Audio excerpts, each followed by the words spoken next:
Oi, pessoal, tudo bem? Na aula passada, vocês começaram o capítulo novo, que se chama O Problema do Pensamento na Idade Moderna, e leram um pouquinho sobre o contexto da Idade Moderna.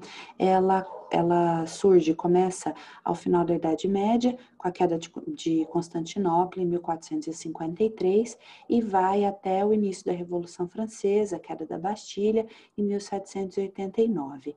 E esse período, ele é marcado pelo Renascimento, que começou já no século XIII, pelo Iluminismo, por novas formas de poder econômico, político, revoluções culturais, a cultura teve uma mudança muito grande também. Então, tudo isso influenciou muito os pensadores, os filósofos da época, a criarem novas teorias, novas ideias a respeito do que é conhecimento, do que é o saber e do que é a verdade. E um desses filósofos é o Descartes, o René Descartes, que se escreve Descartes. Ele foi o primeiro filósofo a questionar a realidade, a questionar se o que a gente conhece como real, como verdadeiro, aquilo que é captado pelos nossos sentidos, é realmente verdade ou se não seria uma ilusão. E ao questionar isso, o que o Descartes fez? Ele desenvolveu um novo método, que é o método racional, racionalismo cartesiano. O Descartes, ele questionou a princípio os sentidos, a visão, a audição, o olfato, o paladar, porque ele percebeu que os sentidos nos enganam. E então ele resolveu que ele não ia mais confiar nos sentidos. E então ele procurou saber como que ele chegaria à verdade. Se ele não chegaria à verdade utilizando os sentidos, ele estabeleceu que ele chegaria à verdade utilizando a razão, utilizando o pensamento dele. E com base nisso, ele formulou a teoria dele e rompeu com o que a filosofia pregava até então, tanto a filosofia da Grécia Antiga, quanto a filosofia cristã, a patrística do Agostinho e a escolástica do São Tomás de Aquino, que não questionavam a realidade também, porque diziam que a realidade era criada por Deus, então não tinha que ser questionada. E o Descartes, apesar de ter estudado em uma escola jesuíta e ter recebido uma educação tradicional, clássica, como se ensinava ao período, ele questionou muito do que ele aprendeu e as certezas que ele tinha até então, ele questionou tudo e com isso ele criou o método também chamado da dúvida metódica, porque ele estabeleceu que ele iria duvidar de absolutamente tudo. Para formular esse método, o Descartes foi muito influenciado pelo ceticismo. O ceticismo já era uma escola filosófica que existia na Grécia Antiga, mas que voltou com força no Renascimento e que pregava que não existe verdade absoluta, que a gente não deve acreditar nas coisas sem comprovação. Então, o ceticismo, ele reduziu muitos dos preconceitos, ajudou a tirar preconceitos, fantasias, coisas falsas que eram ensinadas como verdade, e isso contribuiu muito para a filosofia do Descartes, mas ele não parou aí, porque ele acreditava que não era suficiente só negar o que era afirmado como verdade, precisava se buscar as novas verdades. Ele acreditava que o conhecimento, ele é como uma construção, ele é feito em cima de uma base. Então, você formula o seu conhecimento a partir de uma base sólida e depois você vai relacionando esses conhecimentos básicos, essa base, e vai construindo conhecimentos maiores e mais complexos. Se você constrói um prédio em cima de uma base mal planejada, esse prédio desaba. E se você constrói o seu conhecimento em bases que não são verdadeiras, que não são confiáveis, todo esse conhecimento que você pode construir depois também pode ser falso.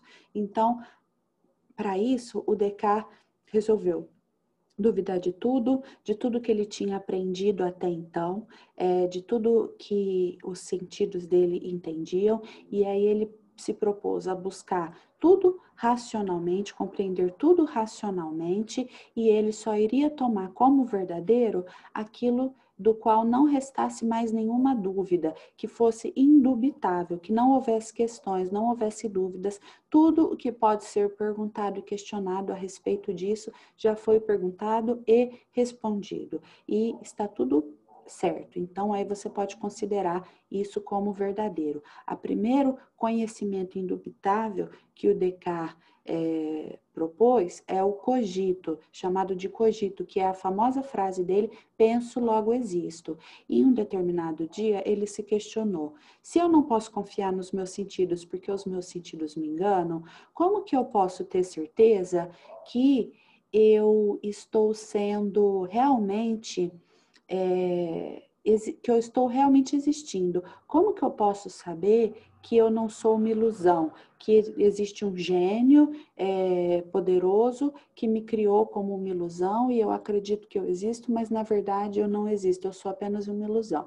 Aí ele se deu conta de que se ele estava pensando, ainda que ele estivesse sentindo as coisas de maneira falsa, se ele estava pensando é porque ele existia, porque só algo que existe poderia pensar. Então, essa é a primeira certeza dele. Se eu estou pensando, se eu estou refletindo, é porque eu sou vivo, é porque eu existo. Porque se eu fosse só uma ilusão, se eu não existisse de verdade, se eu fosse um sonho de alguém, eu não estaria pensando. Se eu estou pensando é porque eu existo. E isso é o que ele chama de cogito. É a primeira certeza e a partir dela ele parte para estabelecer outras certezas. Dentro dessa procura do Descartes por estabelecer o que é o conhecimento e o que é a verdade, ele estabelece que o ser humano ele tem um dualismo, ele é dual. O que isso significa? Que ele tem dois lados, duas partes. De um lado está a consciência, que às vezes também é chamada de alma, de espírito, de mente, e essa consciência que é responsável pelo nosso conhecimento, pelo nosso saber. Essa consciência, ela está contida no nosso cérebro, mas ela é separada do nosso cérebro. O nosso cérebro, ele é uma coisa biológica, ele é parte do nosso corpo. O corpo, ele é algo biológico. O corpo, ele percebe as coisas através dos sentidos. Os sentidos enganam a gente. Agora, a consciência, a mente, o espírito, a alma, apesar dela viver ali no cérebro, ela é independente dele e ela consegue aprender de maneira autônoma, de maneira sozinha. Então, por isso que a gente consegue chegar às verdades absolutas. Apesar do nosso corpo nos enganar, porque a gente toca numa coisa, acha que está tocando em uma coisa, está tocando em outra, porque a gente vê, acha que está vendo uma coisa, está vendo outra. Até o jeito que a gente interpreta a cor é o jeito que o nosso cérebro interpretou, porque o jeito que o nosso olho está vendo a cor não necessariamente é o jeito que a gente interpreta. Tá aí esses desafios que vira e mexe aparecem na internet de vestido azul, ou branco, vestido azul e preto, ou branco e dourado, tênis rosa ou verde, porque as pessoas veem o mesmo objeto de cor diferente, às vezes, porque o cérebro está interpretando aquela imagem com base nas evidências que ele tem e a interpretação foi errada. Mas a nossa consciência, a nossa alma, ela sim é independente e ela consegue aprender autonomamente. Por isso, nós conseguimos chegar a algumas verdades absolutas. Dentro das obras escritas pelo Descartes, uma das mais importantes é o Discurso do Método. Nesse livro, ele propõe vários dos argumentos dele para se chegar à verdade e ele também estabelece o método que ele criou para se conseguir chegar ao conhecimento verdadeiro das coisas. O método dele é puramente racionalista, não é empírico, não está relacionado às experiências. Na próxima aula nós vamos ver sobre o Francis Bacon, que tem um método empírico baseado nas experiências e nos testes, mas o método do Descartes, ele é baseado na dúvida, é a dúvida metódica. Eu vou duvidar de tudo e absolutamente tudo e só vou aceitar como verdadeiro aquilo do qual não resta dúvida. Se ainda resta alguma dúvida, eu vou tomar isso como falso e não como verdadeiro. O Descartes também vai dizer que o nosso ser, ele é formado da res extensa, que é a substância ou a coisa extensa, que seria o nosso corpo, que percebe as coisas pelos sentidos, é onde está, é a casa dos nossos sentidos, e a nossa alma, que ele chama de res cogitans, acho que se fala res cogitans, que é a substância ou a coisa pensante, que é o que nos distinguiria dos outros seres vivos. O Descartes vai dizer que os outros seres vivos são só res extensa, são só corpo, eles não têm essa alma, então eles só sentem as coisas, eles não conseguem raciocinar sobre as coisas. E seria essa alma racional, a res cogitans, que seria o responsável pelo nosso conhecimento e pela nossa diferenciação. E ele também vai dizer que o nosso conhecimento, ele é subjetivo. Subjetivo é aquilo que depende, é particular, é único de uma pessoa, depende de cada um, muda em cada um.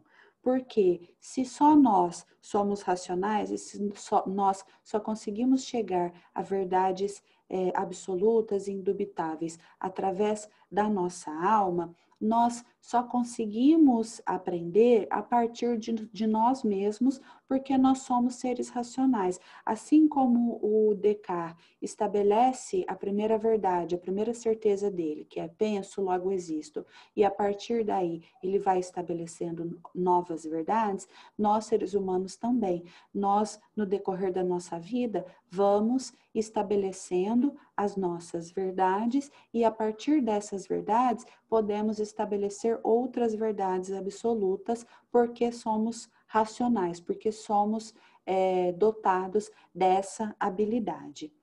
Para isso, ele estabeleceu um método que é formado de 4 regras, 4 etapas para ajudar nós a chegarmos ao conhecimento verdadeiro. Esse método é para prevenir que a gente caia nos preconceitos. Dentro dos preconceitos, o Descartes cita 2 tipos. Os de prevenção, que é quando a gente usa o argumento, a ideia, a opinião de outra pessoa para justificar a nossa. Então, a gente acredita em algo que outra pessoa falou, sem questionar, sem refletir, toma isso como verdade. E a precipitação, que é quando a gente julga algo sem ter conhecido, sem ter procurado estabelecer, enxergar tudo, responder todas as dúvidas. Nós fomos precipitados. E tanto a prevenção quanto a precipitação são preconceitos, são juízos, opiniões que a gente forma a respeito de algo antes de conhecer totalmente. Entre as regras que ele propõe, primeiro ele fala que a gente só deve acreditar, acolher como evidência, tomar como verdadeiro o que for real e indubitável. Se resta alguma dúvida, por menor que seja, eu tenho que tomar isso como falso. Só tomo como verdadeiro o que não resta nenhuma dúvida. Quando eu tenho uma dúvida, eu quero estabelecer se algo é verdade ou não. Sempre uma dúvida, ela na verdade uma dúvida complexa, ela é formada de outras dúvidas. São questões que estão relacionadas entre si que formam uma dúvida maior. Então ele propõe que nós separemos as nossas dúvidas e as nossas questões em questões menores, mais fáceis de se responder e de se encontrar a resposta. Ele fala para a gente dividir em quantas questões for possível, em quantas questões for necessário, em quantos problemas tiver à nossa disposição, e aí a gente vai procurando e achar as respostas para esses problemas. A terceira regra é a gente organizar essas questões e posteriormente as respostas que a gente for encontrando da mais simples para a mais complexa. Então, eu não vou buscar a resposta para a dúvida mais difícil, mais complexa, mais complicada que eu tenho. Eu vou primeiro buscar a resposta indubitável e verdadeira para as coisas mais simples e vou partir das mais simples para mais complexas. Então, às vezes, num problema que eu quero resolver, que é muito complexo e que não tem ordem e que não tem sentido, eu, na terceira regra, vou colocar todas as dúvidas toda a decomposição que eu fiz desse problema, dessa questão, todas essas dúvidas menores e questões menores que eu coloquei, eu vou colocá-las em ordem da simples para mais complexa e organizar também as respostas da simples para mais complexa. Uma vez que eu encontrei todas as respostas, eu vou revisar para ver se não ficou nada de fora, se eu não esqueci de fazer alguma pergunta, se eu não deixei algo sem responder, se eu não errei em algum lugar. Só a partir do momento que eu tiver certeza absoluta de que não resta nenhuma dúvida, eu vou falar, isso é verdade, eu vou aceitar isso como verdade e a partir de agora eu vou usar essa verdade como uma base para eu buscar outras verdades.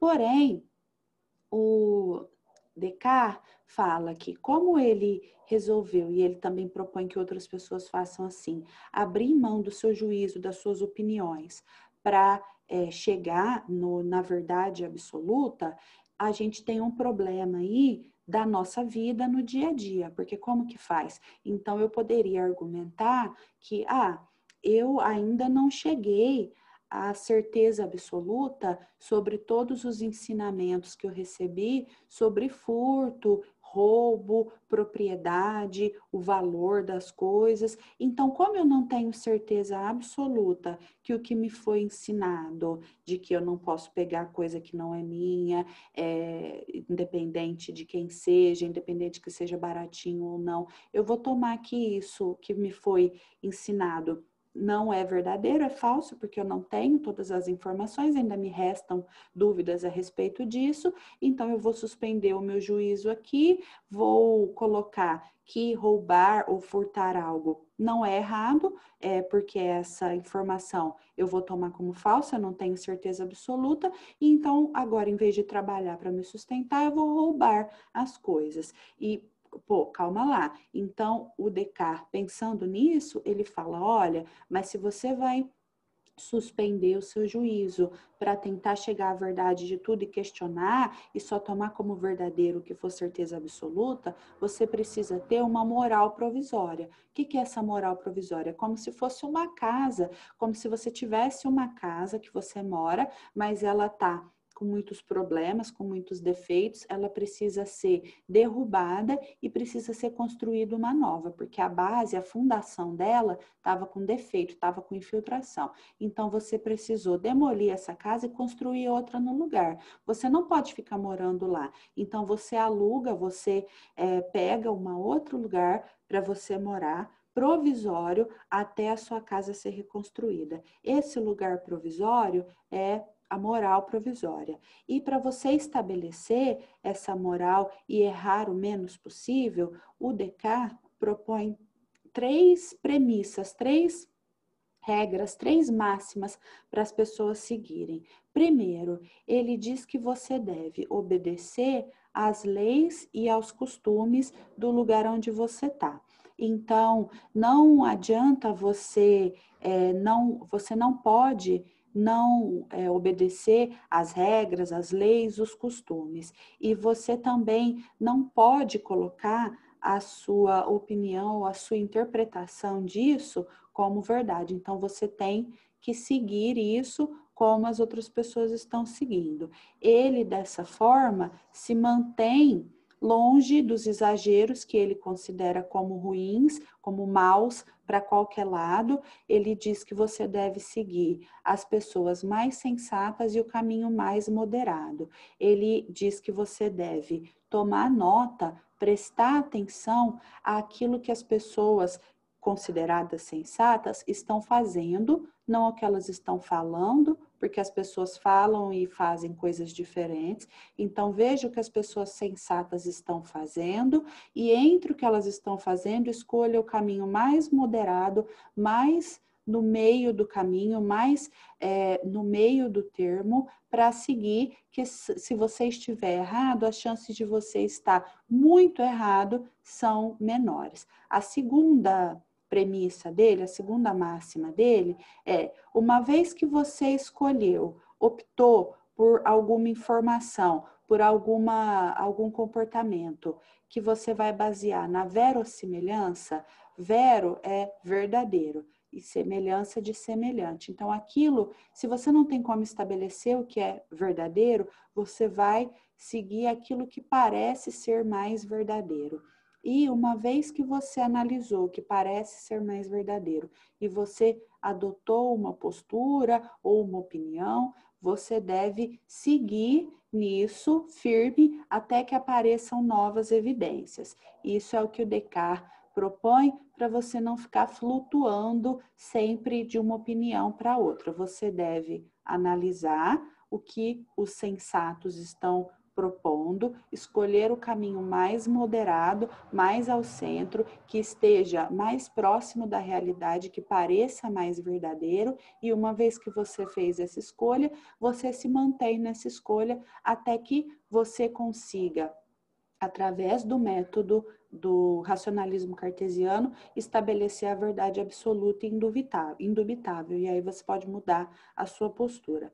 A terceira premissa do Descartes é você procurar sempre, antes de propor uma mudança na sociedade, nos costumes, nas regras, você procurar mudar os seus desejos e você se adaptar ao lugar e às regras e não propor mudanças no lugar. Nessa premissa, o Descartes está demonstrando bem o conservadorismo e o tradicionalismo dele, que apesar dele ter rompido com os conhecimentos de base lá da escola que ele estudou, ele traz muito desse ensino clássico e dessa tradição ao propor que você, antes de propor que se alterem costumes e regras da sociedade, você primeiro altere os seus desejos e adeque-se você ao mundo, e não procure adequar o mundo a você. Então, com isso, vocês vão ler o material para fazer as atividades. Se tiverem alguma dúvida, é só me procurar, tá bom? Tchau, tchau, até mais.